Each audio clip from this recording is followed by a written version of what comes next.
एक जंगल में एक हाथी रहता था। उसे अपनी ताकत पर बड़ा घमंड था। वह अपने सामने दूसरे जानवरों को कुछ नहीं समझता था। अपने मज़े के लिए वह उन्हें हर समय तंग करता था। वह कभी किसी पक्षी के पेड़ पर बनाए घोंसले को उजाड़ देता तो कभी पूरा का पूरा पेड़ ही उखाड़ देता। कभी बंदरों को उठाकर पटक देता तो कभी खरगोशों को अपने पैरों तले रौंद देता।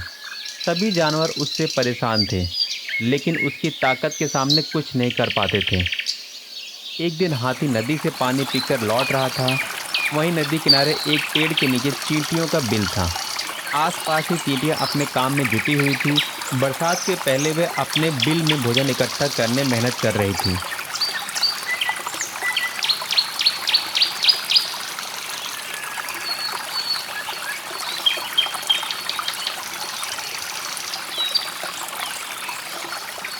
हाथी को मस्ती सूझी और उसने अपने सूंड में पानी भरा, चींटियों के बिल पर डाल दिया।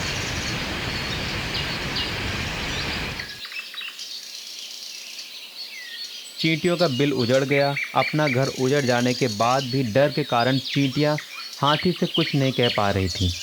लेकिन एक चींटी को बहुत गुस्सा आया। वह बिना डरे तेज आवाज में हाथी से बोली, ये क्या कर दिया तुमने? हमारा घर उजाड़ दिया। अब हम कहाँ रहेंगे? चींटी की बात सुन हाथी बोला, चुप कर चींटी, नहीं तो तुझे अभी अपने पैर के नीचे दबाकर कुचल दूंगा। तुम्हें इस तरह दूसरों को तंग नहीं करना चाहिए। जब तुम्हें कोई तंग करेगा तब तुम्हें समझ आएगा। चींटी ने फिर से बिना डरे कहा। कौन मुझे तंग करेगा? तू पिद्दी सी तो है। तू मेरा क्या बिगाड़ देगी? तू मुझे जानती नहीं है क्या? मैं इस जंगल का सबसे ताकतवर जानवर हूँ। किसी की हिम्मत नहीं कि मुझे कुछ कह सके। तूने पहली बार ये गलती की है, इसलिए माफ कर रहा हूँ। आइंदा ध्यान रखना, नहीं तो मारी जाओगी। हाथी धमकाते हुए बोला। चींटी उस समय तो चुप हो गई, लेकिन मन ही मन सोचने लगी कि इस घमंडी हाथी को सबक सिखाना जरूरी है, वरना ये यूं ही सबको यूं ही तंग करेगा। ये मौका उसे उसी दिन शाम को मिल गया। उसने देखा एक पेड़ के नीचे हाथी बड़े आराम से सो रहा है। चींटी उसकी सूंड में घुस गई और काटने लगी। आराम से सो रहा हाथी दर्द से छटपटा उठा। उसकी नींद खुल गई। छटपटाते हुए अपनी सूंड इधर उधर हिलाने लगा।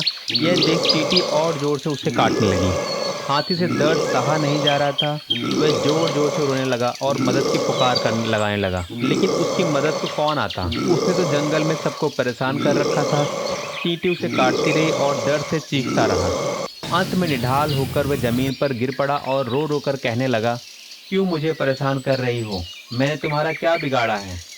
यह सुनना था कि चींटी बोली, मैं वही चींटी हूँ जिसका और जिसके साथियों का घर तुमने उजाड़ दिया था। अब तुम्हें समझ आया कि जब तुम दूसरों को तंग करते हो तो तुम्हें कैसा लगता है। मुझे सबक मिल गया। मैं तुमसे माफी मांगता हूँ और वचन देता हूँ फिर कभी किसी को तंग नहीं करूंगा। सबसे मिलजुल कर प्रेम से रहूंगा।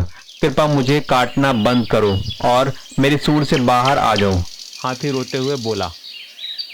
चींटी को हाथी पर दया आ गई। उसे लगा कि अब हाथी का घमंड भी टूट गया है और उसे एक अच्छा सबक भी मिल गया है, इसलिए उसे माफ़ कर सुधरने का एक मौका देना चाहिए। चींटी हाथी की सूंड से बाहर आ गई। हाथी की जान में जान आई। उस दिन के बाद से हाथी सुधर गया। उसने जंगल के सभी जानवरों से अपने किए की माफ़ी मांगी और वादा किया कि वह अब उन्हें कभी तंग नहीं करेगा।